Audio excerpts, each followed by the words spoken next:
महापालिकांच्या निवडणुकीचा कार्यक्रम जाहीर करण्यात आला आणि याच पार्श्वभूमीवरती मुख्यमंत्री देवेंद्र फडणवीस यांनी देखील प्रतिक्रिया दिली। मुंबईसह सर्वच ठिकाणी जनतेचा कौल आमच्या बाजूने लागेल असा विश्वास फडणवीसांनी व्यक्त केला।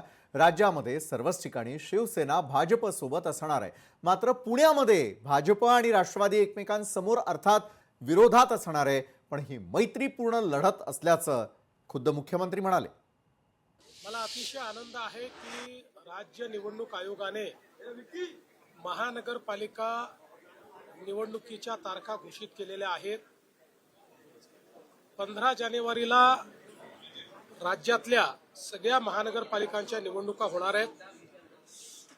या निर्णयाचं आम्ही स्वागत करतो, कारण राज्यामध्ये स्थानिक स्वराज्य संस्था ही प्रशासकांच्या भरोशावर चालणं ही काही लोकशाहीला अभिप्रेत नव्हतं। या निवडणुका होत आहेत आणि आम्हाला विश्वास आहे की या निवडणुकांमध्ये आमच्या शासनाने केलेलं काम बघता पुन्हा कौल हा आमच्या बाजूने येईल।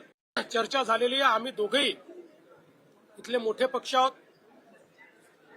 भाजपने 5 वर्ष चांगल्या पद्धतीनं पुण्याचा विकास केलेला आहे, त्यामुळे कदाचित पुण्यामध्ये राष्ट्रवादी काँग्रेस आणि भारतीय जनता पार्टी अमोरासमोर लढताना त्या ठिकाणी पाहायला मिळतील।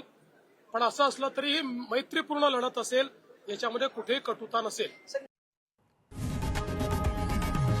लोकशाही मराठी ऐका, पहा, जागरूक रहा।